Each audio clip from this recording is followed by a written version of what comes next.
پوستمو من اناز دافتاب زدم زیر نظر دکتر. همیشه به مشتریان میگم اول خودشون پوستشون رو برام توصیف کنن. بعد صورت من خیلی حساسه، اینم بگم دیروزیه چیزی نداره، فقط زیر چشمم ماسک گذاشت. ببین نگاه کن جوش زدم از دیروز تا الان. خب زیر ماسک گذاشت، بعد دیگه چی؟ همین چیز دیگه نزد. چی باعث شد جوش بزنی از من احساس میکنم کرمو مستقیم به صورتم زد. یعنی بدون زیرسازی کردن کرم پودر رو مستقیم زده به پوست.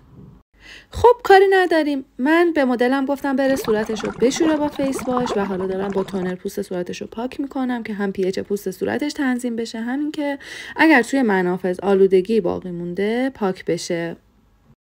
برای این مدلمون من از کرم لایه بردار استفاده نکردم چون گفت تحت نظر دکتره و ترکیبات کرمایی که داشت و بهم گفت دیدم که بهتره که براش لایه بردار استفاده نشه.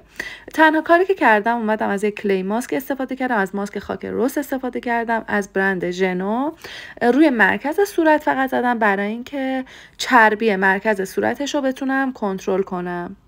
حالا من بسته به نوع پوست برای این مدلمون گذاشتم 10 دقیقه روی پوست صورتش این ماسک بمونه و اینکه بعد میگم بره بشوره صورتش. و این ماسک حالت یه اسکراب خیلی خیلی خیلی خیلی ملایمی هم داره. مدلمون صورتش رو شست و حالا بریم سراغ ادامه روتین پوستی. من از آی پچ یه برند کره استفاده میکنم که براتون میذارم، خیلی ازش راضیم برای آبرسانی زیر چشم. بعد میام از اسپری آبرسان اون استفاده میکنم و وقتی خوش شد از سرم نیاسینامید اینکلیست برای مرکز صورت استفاده میکنم. در حد 1 قطره برای مرکز صورت کافیه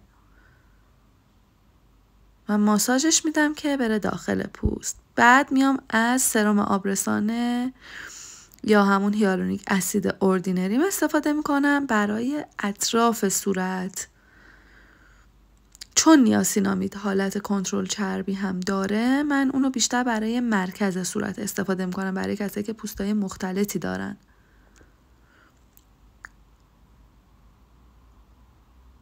سرم و ماساژ میدم روی پوست با فشار دست نسبتاً یکم زیاد که بره داخل پوست سرم. خب بریم سراغ مرطوب کننده. همونطور که تو ویدیو قبل بهتون گفتم توی زدن مرطوب کننده دست و دل باز باشید. من از مرطوب کننده فیس دوکس که یک برند ایرانی استفاده میکنم که مخصوص پوستای نرمال تا خشک. حجم زیادی از مرطوب کننده رو میزنم روی پوست صورت، همونطور که میبینید آثارش مشخصه، میذارم خودش کم کم جذب پوست بشه. بعد برای مرکز صورتم من از مرطوب کننده کلینیک که مخصوص پوستای مختلط و چربه استفاده میکنم. من همیشه برای تمیزی کارم میکاپو با سایه زدن شروع میکنم. اول میام ابروها رو شونه میکنم، مرتب میکنم. حالا میرم سراغ زدن پرایمر سایم. پرایمر سایم از پینت پات مکه، رنگ پینترلی. این پرایمر سایه 2 تا رنگ داره، یکیش پینترلی یکیش سافت اوکره. سافت اوک برای کسای خوبه که پوستهای زرد و حالا گرمی دارن. پرایمر سایم رو به همه جای پلک میزنم، حواسم هست که جای از قلم نیفته. این خیلی نکته مهمیه، چون وقتی بخواید سایه بزنید اگر جایی رو جا گذاشته باشین اونجا لک میشه. خب بریم سراغ سایه زدن. من از پلت میلانیم از رنگ هلویش استفاده میکنم. اضافه موادم رو میتکونم و با یه فشار دست خیلی کم شروع میکنم روی استخون ابرو رو سایه هلویی میزنم. سایه هلویی که دارم میزنم رنگش خیلی به رنگ پوست مدلم نزدیکه. فشار دستم خیلی کمه و براشو پرتاب میکنم و به سمت بالا فید میکنم همیشه. خب بریم سراغ پلت سایه اربن دیکی. هم از یک رنگ آجری بر میدارم با همون براشی که توی ویدیو قبلی بهتون گفتم. این براش واقعا عصای دست منه، من خیلی از این براش استفاده میکنم. از گوشه چشم شروع میکنم به جایگذاری سایم، جای سایم رو تعیین میکنم. همونطور که میبینید فعلا دارم روی گوشه چشم کار میکنم و میرم توی آینه یا دوربین چک میکنم. حالا اگر ببینم جای سایم رو درست تعیین کردم، اونجوریه که میخوام، شروع میکنم به بلند کردن سایم. تو سایه‌ای که امروز میخوام یادتون بدم، من کل پلکو فقط با همون یک رنگی که اول زدم کار میکنم. فقط گوشه های بیرونی فشار دستم بیشتره که سایه پررنگ تر باشه. گوشه داخلی و وسط پلکو من دیگه مواد بر نمیدارم، با هم موادی که روی براشم هست بلند میکنم پلکو، سایه پشت پلکو. گوشه ها رو تیره تر کار میکنم و هرچی میرم رو به داخل تر فشار دستم کمتر میشه. خب شاید براتون عجیب باشه ولی من برای تیره کردن بن مژم و گوشه های بیرونی چشم میام از رنگ بنفش استفاده میکنم. چرا؟ به خاطر رنگ چشم مدلم. این رنگ چشم رنگیه که اگر بنفش کنارش قرار بدیم بیشتر خودشو نشون میده، بولدتر میشه و من اینو خیلی دوست دارم. شروع میکنم با یه براش سرکج مواد گذاری میکنم و با همون براشی که سایه زده بودم موادی که گذاشتم و بلند میکنم. چون فضای پشت پلک مدلم خیلی کم بود اونقدر جای مانور نداشت، در حد اینکه فقط یه هاله از بنفش اونجا باشه من این کار رو انجام دادم. برای بلند کردن سایتون رو واقعا خیلی وقت بذارید. هر چقدر رنگا بیشتر داخل هم ترکیب بشن، مرزی وجود نداشته باشه، سایه کاملتر و پخته‌تر و تمیزتر و زیباتره. خب میام برای گوشه داخلی چشمم از یه رنگ شامپاینی تقریبا استفاده میکنم، طلایی شامپاینی استفاده میکنم. البته بیشتر به طلایی میخوره این رنگ و هایلایت میکنم گوشه های داخلی چشمو. این کارم به جذاب شدن و گیرا شدن چشم ها اصولا خیلی کمک میکنه. خب من اینجا سایه رو رها میکنم، میرم سراغ پوست. برای زدن کرم پود قبلش میام یه براش فلافی بزرگ برمیدارم، میزنم توی پودر فیکسم، حسابی میتکونم و میزنم اون قسمت هایی از صورت که میدونم ممکنه بعدن چربی پس بده. این کار به کنترل چربی اون نواحی خیلی کمک میکنه. حالا میام از کرم پودر استیلادرم استفاده میکنم. من دو رنگو با هم ترکیب کردم، شماره های 3N1 و 2N1 رو با هم ترکیب کردم تا رنگ پوست مدلم رو در آوردم. حالا شروع میکنم با براش زویوام مواد رو اپلای میکنم روی پوست و بلافاصله با بلندر مرطوبم مواد و کرم پودر رو بلندش میکنم. خیلی سریع کرم پودر رو من میزنم روی پوست قبل از این که کرم پودرایی که روی پلت ریختم با ترکیب هوا بخوان اکسید بشن. خیلی سریع با بلندر بلند میکنم روی پوست. همونطور که تو ویدیو اول بهتون گفتم من اصلا از این پلت کانتور آناستازیا راضی نیستم، ولی از 3 تا رنگ ردیف بالا خیلی استفاده کردم و تقریبا راضیم. برای کرکت کردن دور چشم من از این رنگی که دیدین استفاده میکنم با یه براش سرتخت. به مدلم میگم سرشو پایین بگیره و روبرو رو نگاه کنه، اینجوری تیرگی ها بیشتر میزنه بیرون و من میتونم جای دقیق تیرگی ها رو پیدا کنم. نکته این حرکت اینه که فقط روی تیرگی ها شما مواد بذارید. بعدم که بلندشون میکنم حالا میرم سراغ تیرگی های دیگه صورت، مثلا مثل کناره های بینی، اونجا رو با همین رنگ کرکت میکنم. همونطور هم که میبینید تیرگی دور چشم کاملا گرفته شد. خب قبل از اینکه کانسیلر بزنم امروز اومدم اول از رژگونم استفاده کردم. از رژ مایع کاتریسم میذارم روی دستم و با براش مورفیم بر میدارم از روی دستم و اپلای میکنم روی پوست. همونطور که میبینید من حجم بیشتر مواد رو میذارم بالای گونم، بعد میام با براش اون حجم مواد رو پخش میکنم به جاهایی که میخوام. بعدم با بیوتی بلندر میام بلند میکنم مواد رو که قشنگ بره به خورد پوست و با پوست یکی بشه. خب بریم سراغ کانسیلر. من از کانسیلر تارت رنگ لایت نیوترال استفاده میکنم. فقط جاهایی که نیاز دارم که روشن بشه کانسیلر میزنم.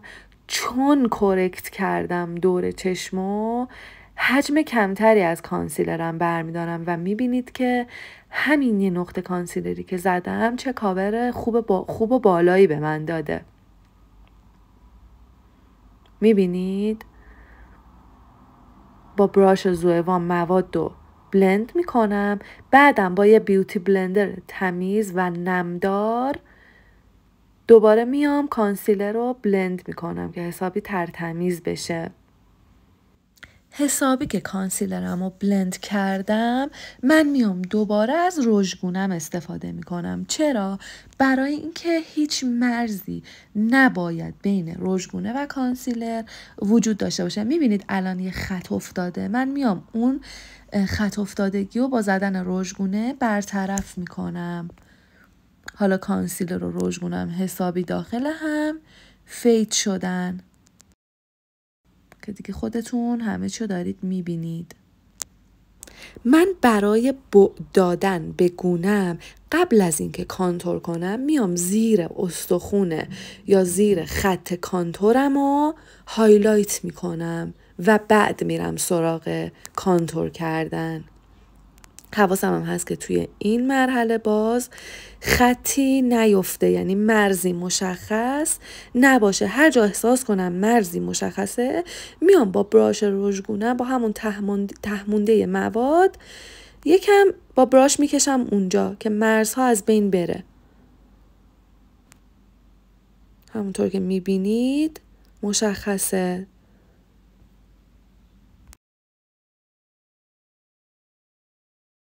خب بریم سراغ کانتور. من از پلت کانتور آناستازیا که اصلا ازش راضی نیستم دارم استفاده میکنم با یه براش کوچیک. این مدل کانتوری که میخوام بکنم خیلی به درد عروسای ایرانی نمیخوره، بیشتر به درد مثلا فشن شوها و عکاسیا میخوره. ولی من چون دوست داشتم عروسم شبیه عروسای اروپایی بشه، اروپایی‌ها اصولا صورتهای استخونی و زاویه داری دارن، من این مدل کانتور رو انتخاب کردم. ببینید همونطور که میبینید از بالای گوش شروع میکنم، استخون گونه رو من پیدا میکنم و از بالای گوش شروع میکنم به کانتور کردن و وقتی میرسم کنار لب خط کانتورم رو میارم به سمت پایین.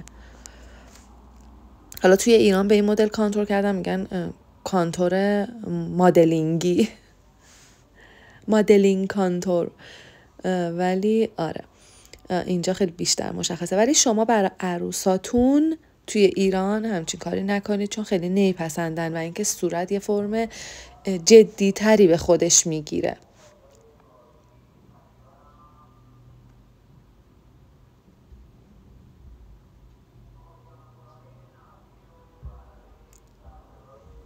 اصلا نیازی نیست از یه براش بزرگ استفاده کنید، مخصوصا برای این کانتور که باید خیلی ظریف باشه. من کلا برای کانتور کردن خیلی کم پیش میاد از براشای زمخت چی میگن بزرگ استفاده کنم.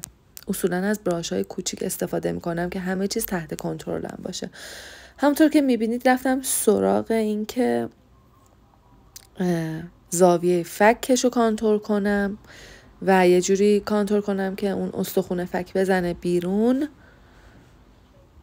حالا این ور رو انجام میدم. میبینید حجم موادم هم واقعا به اندازه است، نه خیلی زیاده نه خیلی کمه. من زیر استخون فک رو کانتور کردم که زوایای صورت بیرون بزنه.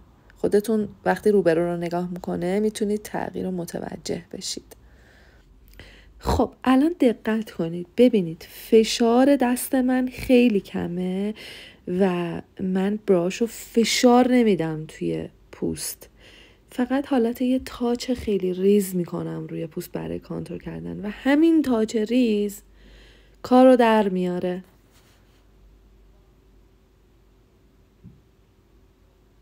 اصلا نیازی به اون خطوط تیره و قهوه‌ای ندارید. واقعا من نمیفهمم بعضیا رو. البته برای فیلم و عکس خوشگله، ولی خب در واقعیت میبینید که با همین براش و بدون خط و خطوط‌های قهوه‌ای پررنگ کار در میاد. ما هدفمون از کانتور کردن حالا فقط یا پررنگ کردن اون سایه های صورته یا ایجاد یه سایه هایی روی صورت هایی که خیلی فلتن. همین. میخوایم یه بعدی بدیم به صورت، نمیخوایم رقابت کنیم توی خط و خطوط قهوه‌ای.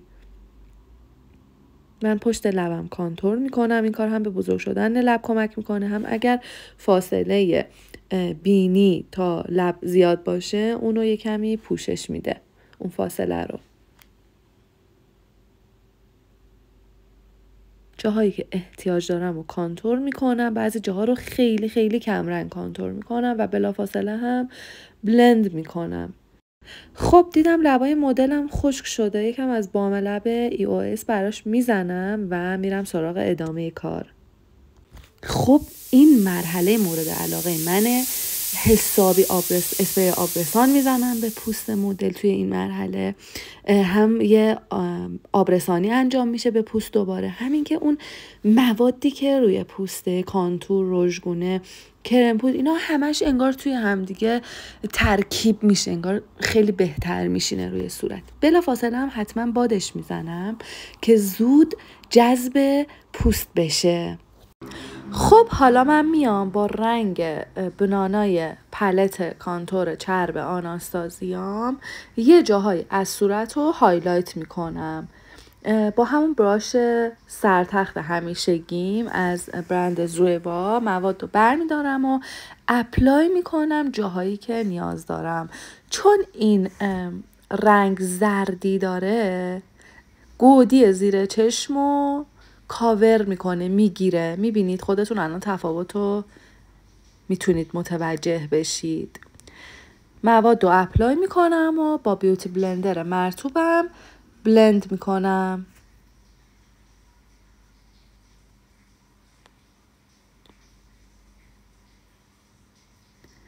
یه مقدارم کناره های بینی رو میزنم، هایلایت میکنم و زود بلند میکنم. من میخوام سایم کاتدار باشه، میام با همین براشم اون کاتی که میخوام، اون جایی که میخوام میندازم و بلند میکنم. بعد من بین دوتا ابرورم هایلایت میکنم، چون فاصله ابروها به هم نزدیک بود. این باعث میشه که یکم چهره حالت جدی به خودش بگیره. من هایلایت میکنم که یکم چهره بازتر به نظر بیاد. خب میام اون جاهایی که کانسیلر جمع شده رو با بیوتی بلندر بر میدارم. بعد میرم سراغ فیکس کردن پوستم. زیر چشم من میام با پودر فیکس بیک میکنم. پودر فیکسم RCMA، براشم از برند زویواست. حتما حواستون باشه قبل از اینکه فیکس یا بیک کنید اضافه مواد و کانسیلر رو بردارید. زیر چشمو بیک کردم. بسته به جنس پوست، نوع پوست، موادی که استفاده کردم، بعضی جاها رو من فقط پوست رو خشک میکنم، بعضی جاها رو مواد بیشتری میذارم، پودر بیشتری میذارم بمونه. اینکه چند دقیقه اون پودر بمونم باز بستگی به جنس پوست، موادی که استفاده شده، انتظاری که از میکاپ داریم، یعنی مثلا میخوایم میکاپمون چه فینیشی داشته باشه، به همه اینا بستگی داره. میذارم بمونه پودر. حتما مواد اضافی از روی پوست بر میدارم. بعدم با پودر خشک یا بیک میکنم. خب من اون پودر فیکسا رو با یه براش تمیز و بزرگ از روی پوست تکوندم. حالا میرم سراغ زدن رژگونه. براشم از برند BH اینجا. میزنم براش رو توی موادم، توی پودرم و حسابی میتکونم و میزنم روی پوست جایی که میخوام. ببینید فشار دستم خیلی خیلی خیلی کمه. بیشتر مواد رو میذارم بالای گونه، بعد از اونجا پخش میکنم به جاهایی که میخوام. همیشه اصولا اکثر وقتا یکم روی پیشونی، یکم روی بینی و یکم روی چونه میزنم که یه هارمونی ایجاد شه توی کل صورت. یه تیکه مثلا پیشونی سفید نباشه، یه تیکه مثلا گونه ها صورتی و کانتور شده باشه. بعد از رنگ دوم رژگونه استفاده میکنم، از همون برند کاتریس که تو ویدیو قبلی نشونتون دادم. با یه براش دیگه یه کم میام روی رژگونه قبلی. میبینید یه حال خوبی به پوست داد این رنگ. زیرش رو رنگ هلویی زدم، روش یه رنگ صورتی خوشگل و جذاب زدم، قشنگ عروس طور بشه. حالا میرم سراغ کانتور پودریم از پلت آناستازیا. براشم رو توی سرنگش میزنم، خیلی کم و شروع میکنم همون جایی که کانتور رو چرب کرده بودم و ببینید رنگ میدم. یکم زیر چونه میزنم به جاهایی که نیاز دارم کانتور بشه. بالای پیشونی رو میزنم. فشار دستم خیلی کمه، در حد یه تاچ خیلی خیلی خیلی ملایمه. حالا میرم سراغ کانتور بینی. از رنگ سرد پلت کانتورم برمیدارم با یک براش کوچیک 2 تا خط به موازات هم روی بینی میکشم.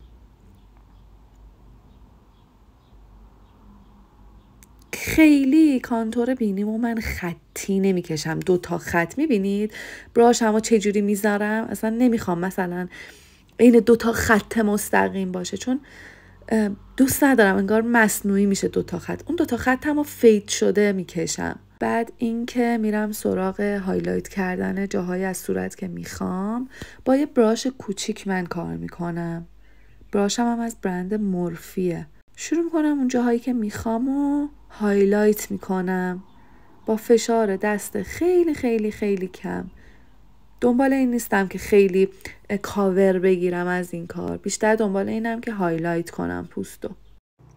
خب من از خط چشم ژله‌ای مک و از براش سرکج شماره 4 گراف که یک برند ایرانیه استفاده میکنم. اصولا خط چشممو از بن مژه میکشم اول، یعنی بن مژه‌مو کامل میکشم، بعد میرم سراغ دنباله خط چشمم. این قلق دست منه، من اینجوری راحت ترم. حالا هر آدمی ممکنه یه جور راحت تر باشه خط چشم بکشه. من اول کامل بن مژه‌مو میکشم، بعد میرم سراغ دنباله دادن به خط چشم. خب برای اینکه انتهای خط چشمم و دنبالش رو ظریف بکشم، من براشم رو عوض کردم. براشم از برند گریماسه، شمارش رو براتون میذارم. شروع میکنم به کشیدن دنباله خط چشمم. حواسم هست که تند و لحظه به لحظه برم از دور چک کنم که قرینه در بیاد خط چشمم، همه چیش درست باشه. و اینکه چون پلک مدلم انتهاش افتادگی داره و حالت چشماش گوده، یکم خط چشم کشیدن براش حساسه. خط چشممو کشیدم، حالا میخوام برم زیر چشمشو سایه بزنم. البته بگم که زیر چشمو سایه زدیم، ولی در نهایت پشیمون شدم، چون که از نزدیک که میدیدم مدلو، صورت مدلو خیلی چشماش تو رفته تر شد و من اینو دوست نداشتم، خودشم دوست نداشت. برای همین در نهایت پاکش کردیم، ولی من این تیکه رو حذف نکردم از ویدیو. من رنگ بنفش رو برای زیر چشمش انتخاب کردم، برای اینکه رنگ بنفش یه رنگی بود که رنگ چشماشو میکشید بیرون. توی ویدیو که نگاه کردم بعدن خیلی خوشگل شده بود، ولی خب از نزدیکتر که میدیدینش چشما خیلی فرو رفته شده بود، خیلی جالب نبود. برای همین مجبور شدم که تا حدودی بردارم این سایه زیر چشمو محو کنم. برای پاک کردن اون سایه‌ای که دوستش نداشتیم اول اومدم با گوش پاککن خشک یکم روی اون سایه بنفش کشیدم، حجم زیادیشو برداشتم، بعدم با پلت کانتور آناستازیان با اون رنگای روشنش و پنکیک و یه دیتیل براش اومدم یکم محو کردم اون تیرگی سایه رو. نمیخواستم زیر چشم اصلا کار نشده بمونه، دوست داشتم یه سایه کمی زیر چشم باشه ولی نه به اون شدت و پررنگی. براشم هم از برند BH اینجا دستم. برای کشیدن ابروها اول بیاید با یه گوش پاککن تمیز و تونر ابروها رو تمیز کنید، چون توی این مدتی که ما داشتیم روی صورت کار میکردیم کرم پودر به ابرو خورده، پودر روی ابرو ریخته. برای همین نکته مهمش اینه که شما اول ابروها رو حسابی تمیز کنید با تونر و با یه گوش پاککن تمیز. بعد با یه اسپولی میام موهای ابرو رو شونه میکنیم، فرم میدیم، ببینیم چه فرمی میخوایم به ابروها بدیم، چی کار باید برای ابروها بکنیم. من اول شروع میکنم جاهای خالی رو با مداد ریز ریز کوتاه کوتاه پر میکنم. همینطوری بی دلیل مدادم رو نمیکشم روی ابرو. جاهایی که خالیه، جاهایی که میخوام قرینه سازی کنم و شروع میکنم ریز ریز ریز ریز ریز خطای کوتاه کوتاه میکشم. حالا با مداد لبم میام خط لب مدلمو میکشم و با همون مدادم توی لبو پر میکنم. این کار به موندگاری میکاپ لبتون خیلی کمک میکنه. خب من میخوام یه کمی از خط لب صورتی استفاده کنم که یه هارمونی بین رژگونه و لب به وجود بیاد.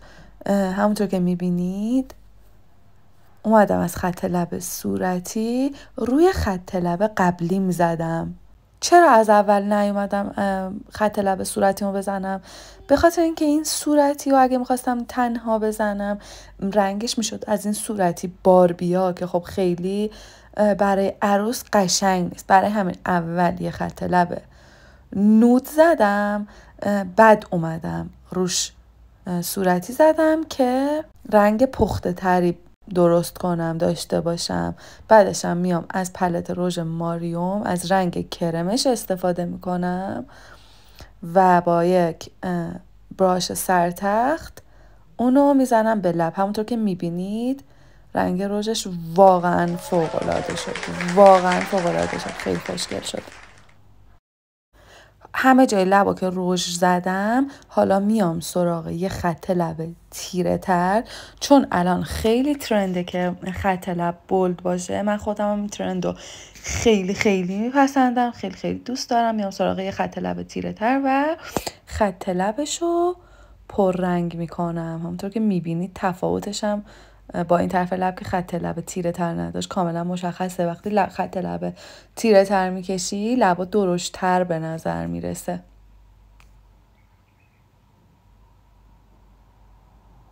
خط لبمو که کامل کردم دوباره میرم سراغ رژم و با براش سعی میکنم لبه های داخلی خط لبمو فید کنم.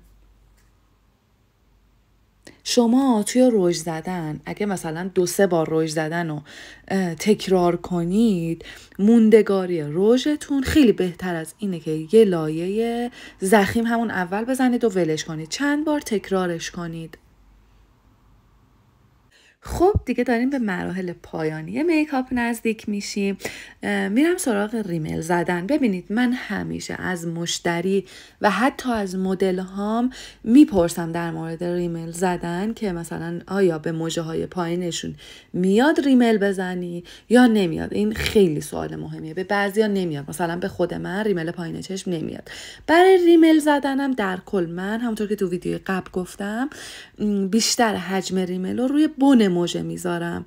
بعدم میتونید همیشه یه اسپولی تمیز دم دستتون باشه و اون جاهایی که موژه ها به هم چسبیده شده رو با اسپولی تمیزکاری کنید، پاک کنید. خب آخر میکاپ که میشه میرم سراغ فینیشینگ پاودرم از برند شنل و با پاف خودش پرس میکنم توی صورت اون پودر رو. این کار تا حدود خیلی کمی باز به موندگاری میکاپ شما کمک میکنه و مثل یه فیلتر عمل میکنه. این فینیشینگ پاودر قشنگ همه جای صورت میزنم. برای انواع پوستم میتونم از این فینیشینگ پاودر استفاده کنم و میرم از پلت سایم از روشن‌ترین رنگش که یه کمی هم میکرو شیمر داره میام برای این تیکه زیر چشم استفاده میکنم. مثل هایلایتر میمونه ولی اون برق هایلایتر رو نمیده. حالا میام یک کوچولو دوباره سایم و تمیزکاری میکنم. اون جاهایی که تو دوربین چک کردم نیاز به تمیزکاری داره، نیاز به فید کردن داره رو ترتمیز و مرتب میکنم. اسپری فیکس اسمش باکس میزنم در نهایت و بله عروس اروپایی ما آماده است. همونطور که میبینید یه میکاپ خیلی خوشگل براش زدم. رژ نود، رژگونه صورتی خیلی خوشگل، چشمای خوش رنگ، سایه خوش رنگ، مدل موهای خوشگل و اینکه صورت استخونی با اون کانتوری که بهتون یاد دادم. امیدوارم که از دیدن این ویدیو لذت برده باشید. دوستتون دارم. تا ویدیوی بعدی خداحافظ.